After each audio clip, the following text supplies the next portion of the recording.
నమస్తే జై హో సక్సెస్ మంత్ర కార్యక్రమానికి స్వాగతం. నేను షీలా. మీరు ఉదయం లేవగానే వాట్సాప్ చెక్ చేయడం, ఫేస్బుక్ని పరిశీలించడం చేస్తున్నారా?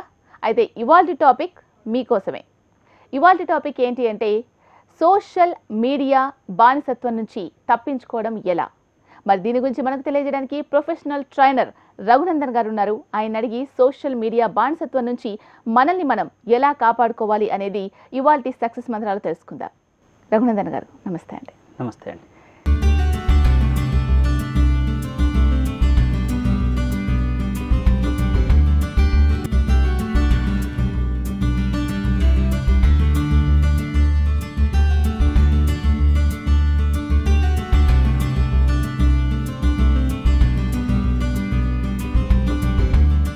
చాలామంది సోషల్ మీడియా ఫేస్బుక్, వాట్సాప్ వీటన్నిటికీ చాలా అడిక్ట్ అయిపోతూ ఉన్నారు. చాలా కొత్త కొత్త యాప్స్ డౌన్లోడ్ చేసుకుంటూ ఉన్నారు.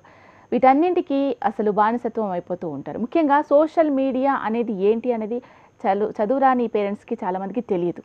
సోషల్ మీడియా అంటే ఏంటి అనేది ఒకసారి ఎక్స్ప్లెయిన్ చేయండి. సోషల్ మీడియా అంటే మనం మన దగ్గర ఉన్న ఆలోచనలు కానీ, మన దగ్గర ఉన్న ఐడియాలని కానీ, మన ఇష్టాలని కానీ, మన దగ్గర ఉన్న సమాచారాన్ని కానీ ఇతరులకు చేరవేయడం లేదా ఇతరుల నుంచి మనం తీసుకోవటం, ఇలా ఇచ్చిపుచ్చుకునే మాధ్యమానికి ఉపయోగించడాన్ని మనం సోషల్ మీడియా అంటాం.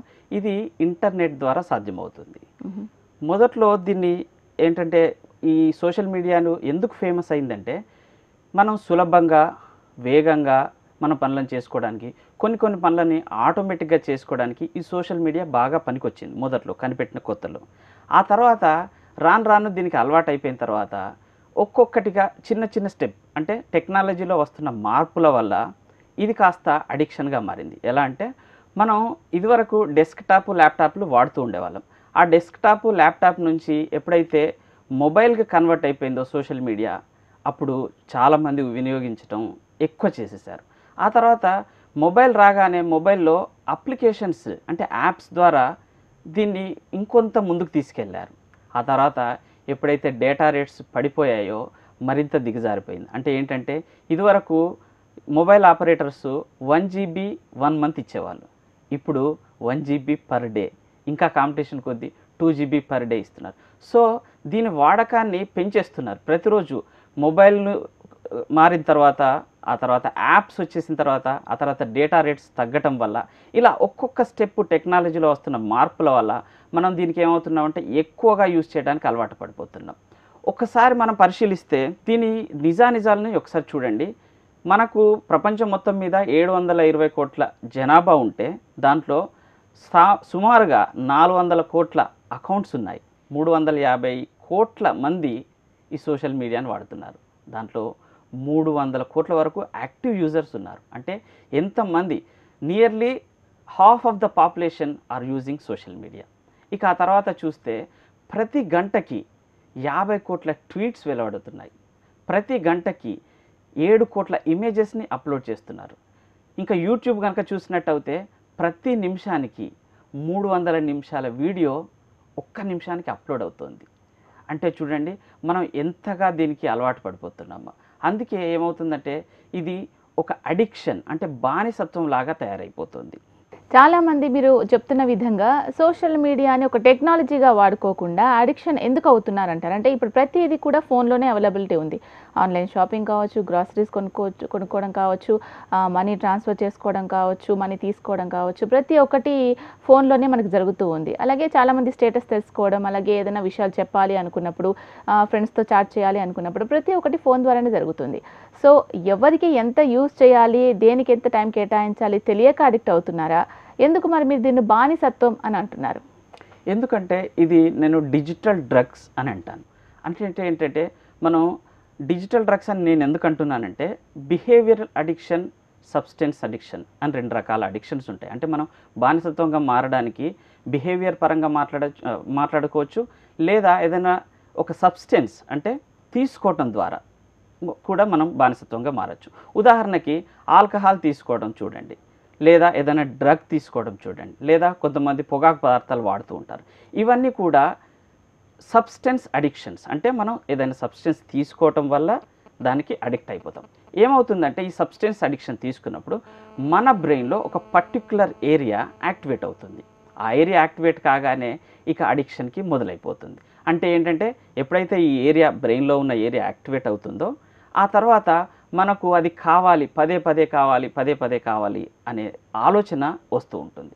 అలాగే బిహేవియరల్ అడిక్షన్ అంటే రెండో రకం ఏంటంటే లవ్ ఫెయిల్యూర్స్ కానీ ఇలా సోషల్ మీడియాలో ఎక్కువగా వాడటం వల్ల సేమ్ ఏరియా అంటే సబ్స్టెన్స్ అడిక్షన్ తీసుకుంటే ఏ ఏరియా అయితే యాక్టివేట్ అవుతుందో బ్రెయిన్లో ఈ బిహేవియరల్ అడిక్షన్ అంటే సోషల్ మీడియా వాడినా లేదా లవ్లో ఫెయిల్ అయినా కూడా అదే ఏరియా యాక్టివేట్ అవుతుంది.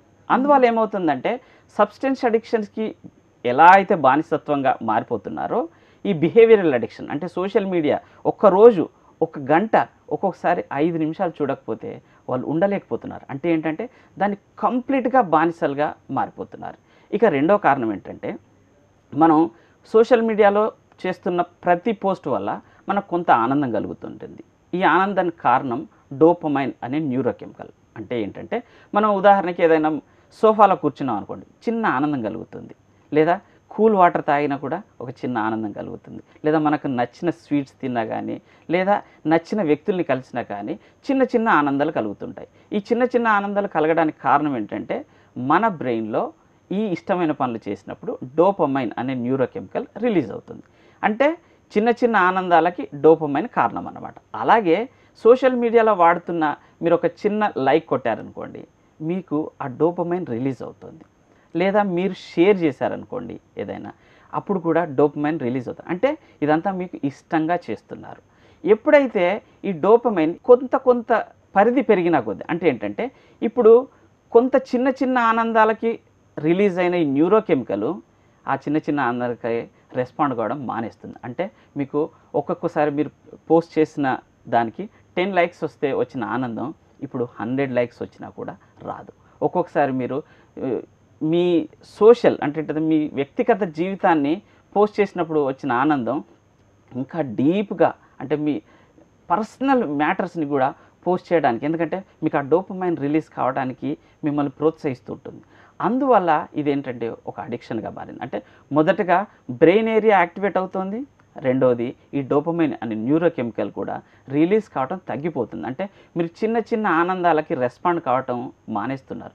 ఇది సోషల్ మీడియా వల్ల వస్తున్న అతిపెద్ద అనర్థం. ఎవరు ఎక్కువగా సోషల్ మీడియాని, ఫేస్బుక్ని, వాట్సాప్ని, ట్విట్టర్ని ఎవరు ఎక్కువగా వాడుతున్నారంటారు? అంటే వాడకం అంటే 2 రకాలుగా ఉంటుందండి. సోషల్ మీడియా అనేది ఒక లాభాలతో కూడుకున్న నష్టం లాంటిది. అంటే దీంట్లో లాభాలు ఉన్నాయి, నష్టాలు ఉన్నాయి.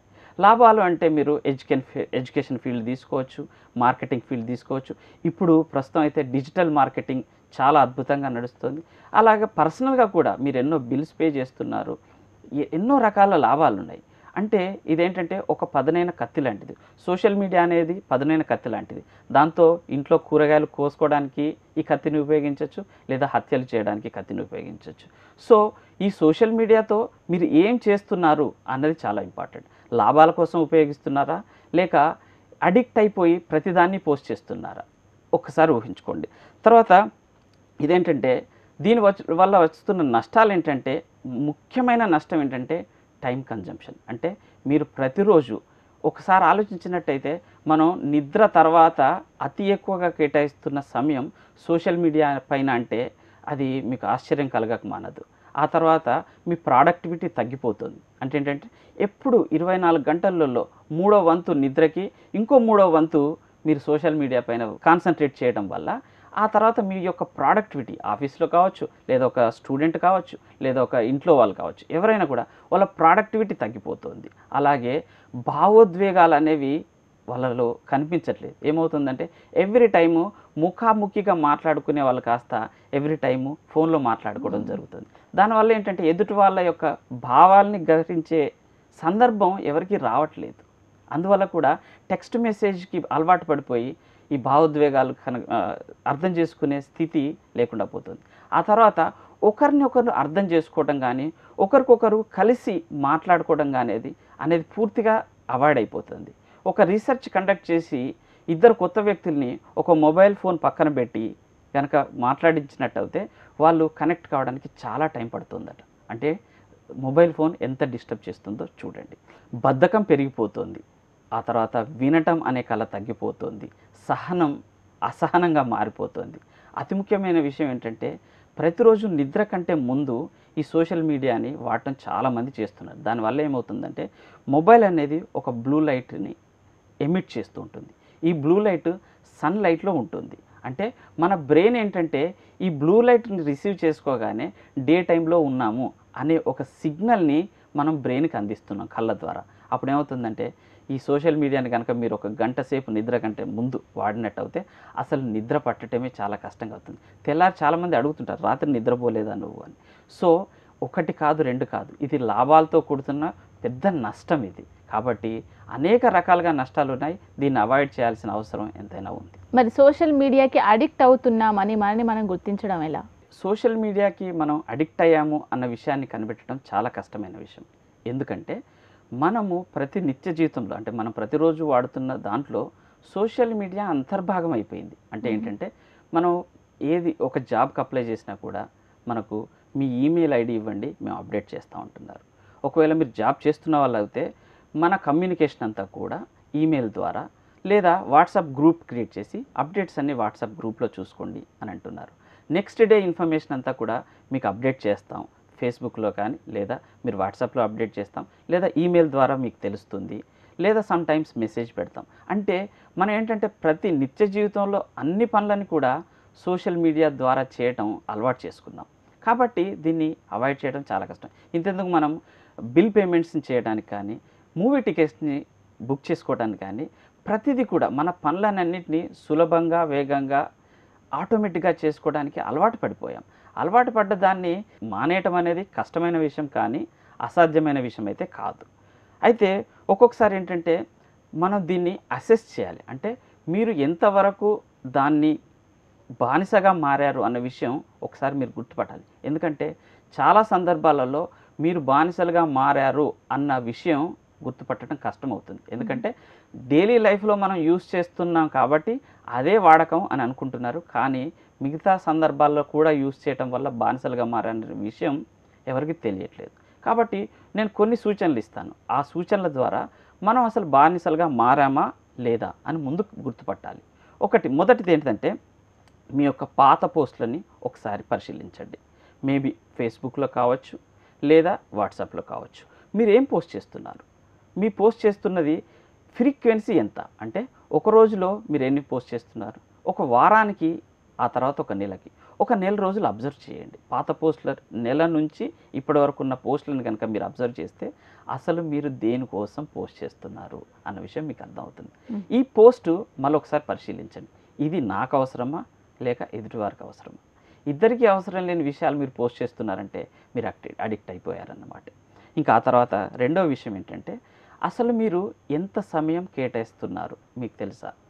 తెలియకుండా గడిచిపోతుంది. ఒక్కొక్కసారి మనం ఫేస్బుక్ ఒక మెయిల్ ఓపెన్ చేసి చదివిన తర్వాత ఆ మెయిల్ నుంచి ఫేస్బుక్‌లోకి, ఆ ఫేస్బుక్ నుంచి వాట్సాప్‌లోకి లేదా ట్విట్టర్‌లోకి ఇలా రకరకాలుగా జర్నీ చేస్తూ చివరికి వచ్చేసరికి 2 నిమిషాలు అనుకునేది కాస్త almost 30 minutes, sometimes 45 minutes. Students అయితే ఒక్కొక్కసారి గంట, 2 గంటలు తెలియకుండా గడిచిపోతుంది.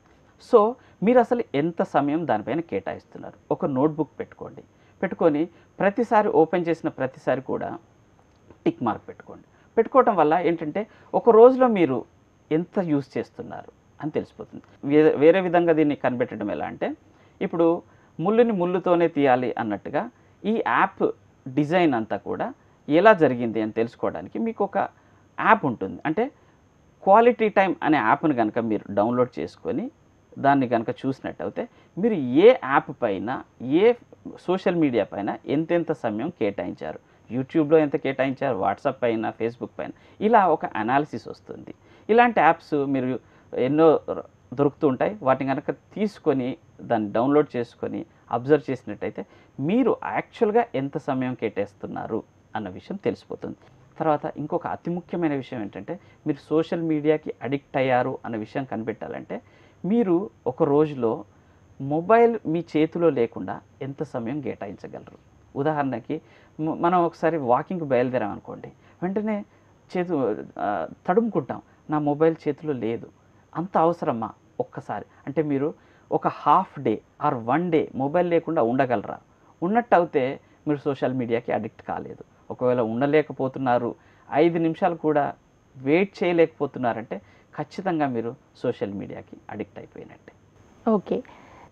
దీనివల్ల లాభం ఎంత ఉందో నష్టం కూడా అంతే ఉంది అని చెప్తున్నారు. ఏ విధమైన నష్టాన్ని ఫేస్ చేస్తున్నారు మరి? మనం భావోద్వేగాల్ని మర్చిపోయాం, అర్థం చేసుకోవటాన్ని మర్చిపోయాం. ఫ్రెండ్స్ లిస్ట్ పెరిగిపోతుంది, నిజ జీవితంలో ఫ్రెండ్స్ అనేవారు ఎవరు లేకుండా ఉండిపోతున్నారు. ఇలా అసహనం పెరిగిపోతుంది. ఒక్కొక్కసారి ఎలా అవుతుందంటే మీరు ఏం చేసినా కూడా ఆ రిఫ్లెక్షన్ అంతా కూడా సోషల్ మీడియా నుంచే వచ్చింది అని క్లియర్ కట్గా తెలిసిపోతుంది. ముఖ్యంగా ఏంటంటే ఇవన్నిటి వల్ల మీ బిహేవియర్ మారిపోతుంది. పేరెంట్స్ ఎక్కువగా ఫోన్స్ వాడుతూ ఉన్నప్పుడు, సోషల్ మీడియా అలాగే ల్యాప్టాప్స్ అవి ఇవి ఎక్కువగా వాడుతూ ఉన్నప్పుడు పిల్లల మీద ఏ విధమైన ప్రభావం చూపిస్తుందంటారు? పేరెంటింగ్లో అతి దారుణమైన విషయం ఏంటంటే పిల్లలకు చెప్తూ పెద్దలు చేస్తూ ఉంటారు. ఏంటంటే పిల్లలు చూసి నేర్చుకుంటారు, వారు చెప్పింది వినరు, చూసి నేర్చుకుంటారు. మిమ్మల్ని మీరు వాడుతూ పిల్లల్ని వద్దు అని అంటే వాళ్ళు వాడకుండా ఉండలేరు. ఒక్కొక్కసారి ఎలా వాళ్ళు అడిక్ట్ అయిపోతున్నారంటే గేమ్స్ ఆడకుండా ఉండలేకపోతున్నారు. ఎందుకు గేమ్స్ ఆడలేకుండా ఉండలేకపోతున్నారంటే ఈ గేమ్ డిజైన్ చేస్తున్న వాళ్ళు వందల కొద్దీ బ్యాక్గ్రౌండ్లో పనిచేస్తున్నారు. అంటే ఏ గేమ్ ఎలా ఉంటే, ఏ ఫాంట్ ఉంటే, ఏ కలర్ ఉంటే, ఎంతసేపు ఉంటే, దాని స్కిల్ లెవెల్, టఫ్ లెవెల్ ఎలా ఉంటే పిల్లలు అడిక్ట్ అవుతారు అన్నది వాళ్ళు ఒక 100 మంది బ్యాక్గ్రౌండ్లో వర్క్ చేస్తున్నారు. ఆ తర్వాత వేల కొద్ది మంది పైన దాన్ని టెస్ట్ చేసి రిలీజ్ చేస్తున్నారు. ఒక యాప్ కావచ్చు లేదా ఒక గేమ్ కావచ్చు.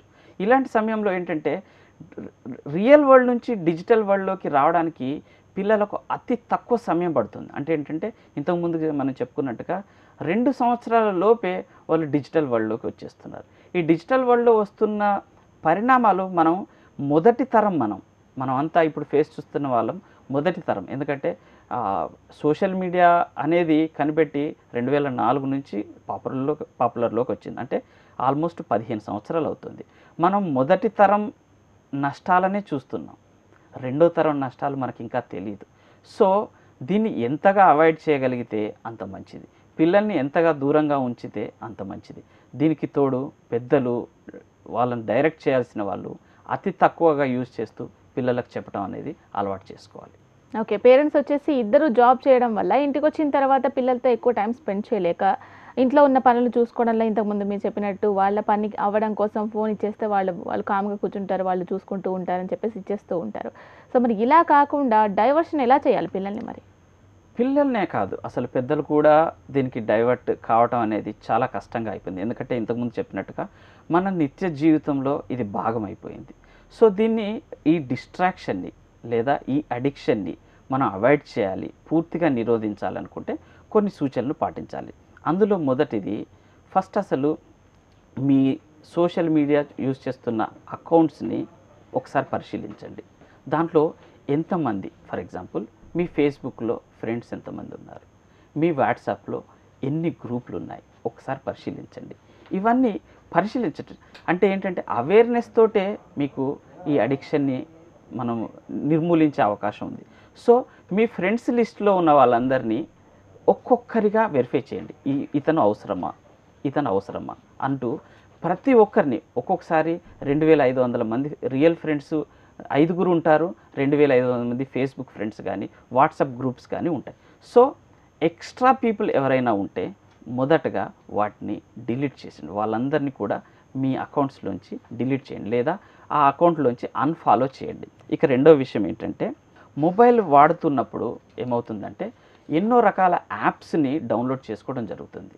ఈ యాప్స్ మనకు సులభంగా కొన్ని పనులు చేసి పెట్టడం వల్ల ఆ యాప్స్ని పెట్టుకుంటున్నాం. అయితే ఎప్పుడైతే మీరు మొబైల్ ఫోన్ని చూడగానే ఒక యాప్ కనబడుతుందో ఆ యాప్ని నొక్కడానికి, ఆ యాప్ ద్వారా ఇంకా ఎక్కువ టైం స్పెండ్ చేయడానికి మనం అలవాటు పడిపోతున్నాం. కాబట్టి రెండవది ఏంటంటే అనవసరమైన యాప్స్ అన్నిటిని కూడా డిలీట్ చేసేయండి. మూడో అంశం ఏంటంటే కొంతమందికి ఫేస్బుక్లో 2 అకౌంట్స్ ఉంటాయి. ఒక్కొక్కరు 2 సిమ్లు 3 సిమ్లు వాడుతున్నారు, 2 మొబైల్స్ వాడుతున్నారు. సో ఈ మొబైల్లో వాట్సాప్ అకౌంట్ ఉంటుంది, ఆ మొబైల్లో వాట్సాప్ అకౌంట్ ఉంటుంది. ఫేస్బుక్ అకౌంట్స్ అయితే 2 లేదా 3, సమ్టైమ్స్ ఫ్యామిలీకి ఒకటి, సమ్టైమ్స్ ఆఫీస్కి ఒకటి అని ఇలా రకరకాలుగా అకౌంట్స్ మెయింటైన్ చేస్తున్నారు. అలాగే కాకుండా ఫేస్బుక్లో ఉన్న అకౌంట్ ట్విట్టర్లో ఉంటుంది, ఆ ట్విట్టర్లో కాకుండా ఇన్స్టాగ్రామ్లో ఉంటుంది, ఆ తర్వాత లింక్డ్ఇన్లో ఉంటుంది. ఇలా ఉన్న సోషల్ మీడియా అన్ని అకౌంట్స్లలో మీరు అకౌంట్ మెయింటైన్ చేస్తున్నారు. ఇది అవసరమా? ఒకసారి ఆలోచించండి. ఒక అకౌంట్ని ఉంచుకొని మిగతా అకౌంట్స్ అన్నిటినీ డిలీట్ చేయడానికి ప్రయత్నించండి. తర్వాత ఈ మధ్య రియలిజం అనే ఒక కంపెనీ ఒక చిన్న టాయ్ మొబైల్ని కనిపెట్టేసింది. అంటే అది మొబైల్ లాగానే ఉంటుంది. ఇది అడిక్షన్కి యూజ్ చేయని వాళ్ళు ఈ సెన్సరీ ఆర్గాన్స్ అన్నీ కూడా ఆ మొబైల్ని పట్టుకోవడానికి తహతహలాడుతూ ఉంటాయి. అలాంటి వారి కోసం రియలిజం అనే సంస్థ ఉపయోగించిన ఈ మొబైల్ టాయ్ని కనుక పట్టుకొని చేతిలో కొద్దిసేపు ఉండగలిగితే అప్పుడు ఆ సెన్సరీ ఫీలింగ్స్ కలుగుతాయి. కాబట్టి మీరు దానికి స్క్రీన్ ఉంటుంది కానీ ఏ యాప్ ఓపెన్ కాదు. అలా కూడా మీరు స్లోగా గ్రాడ్యువల్గా, అంటే ఇది స్టెప్ బై స్టెప్ ప్రాసెస్, మీరు ఒకేసారి దీని నుంచి బయటపడటం అనేది జరగదు. ఆ తర్వాత ఇక సెల్ఫ్ రెగ్యులేషన్ విషయానికి వచ్చినట్టయితే నోటిఫికేషన్స్, వాటిని అకౌంట్ సెట్టింగ్స్లోకి వెళ్ళి నోటిఫికేషన్స్ని ఆపే ప్రయత్నం చేయండి. అంటే ఏమవుతుందంటే ప్రతిసారి వాట్సాప్లో వచ్చిన ప్రతి మెసేజ్ ఒక చిన్న బీప్ ఇస్తుంటుంది. ఫేస్బుక్లో వచ్చిన ప్రతి మెసేజ్ చిన్న అలర్ట్ని ఇచ్చేస్తుంటాయి. అలర్ట్ బీప్ వచ్చిన ప్రతిసారి మనం ఆ మొబైల్ని తీసుకోవటం, దాన్ని చూడటం, అప్డేట్ చేయటం జరుగుతుంది. కాబట్టి ఈ నోటిఫికేషన్ సెట్టింగ్స్ ఏవైతే ఉంటాయో ఫస్ట్ వాటిని ఆపేసేసేయండి. ఓకే సార్, మరి ఫైనల్గా సోషల్ మీడియా అడిక్షన్ నుంచి, బానిసత్వం నుంచి ఎలా బయటపడాలి అనే దాని గురించి ప్రేక్షకులకు మీరు ఇచ్చే సలహాలు, సూచనలు ఏంటి? ఏంటంటే prevention is better than cure. అంటే మనం మానటం అనేదే ముఖ్య ఉద్దేశం. సో 90-60-30 రూల్ కనుక మీరు ఫాలో అయినట్టయితే దీనికి అసలు అడిక్ట్ కాకుండా ఉంటాం. అంటే 90 అంటే ఏంటంటే 90 మినిట్స్ వెన్ యూ వేకప్. అంటే పొద్దున్న లేవగానే 90 నిమిషాల వరకు మీరు సోషల్ మీడియాని ముట్టుకోకుండా ఉండడానికి ప్రయత్నించండి. ఇదంతా మీ పర్సనల్ టైం. ఈ టైంలో మీరు మెడిటేషన్ కానీ, జిమ్కి వెళ్ళడం కానీ, ఎక్సర్సైజ్ చేయడం కానీ, ఇలాంటి పనులు మీ పర్సనల్గా లేదా మీ గోల్ సాధించే పనులన్నీ చేయండి. ఆ తర్వాత 60, మీరు ఆఫీస్ నుంచి రాగానే లేదా కాలేజ్ నుంచి రాగానే 60 మినిట్స్ సోషల్ మీడియాని ముట్టుకోకుండా ఉండడానికి ప్రయత్నించండి. ఈ టైం అంతా కూడా ఫ్యామిలీ టైం, మీ పిల్లలతో కానీ మీ తల్లిదండ్రులతో గడపడానికి ప్రయత్నించండి.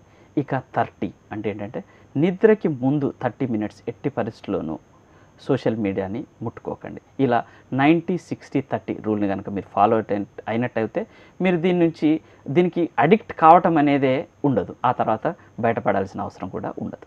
Okay, thank you so much అండి రఘునందన్ గారు. చాలా మంచి విషయాలు మాకు తెలియజేశారు. సోషల్ మీడియా అడిక్షన్ నుంచి బయట ఎలా పడాలి అనే దాని నుంచి. Thank you so much. Thank you.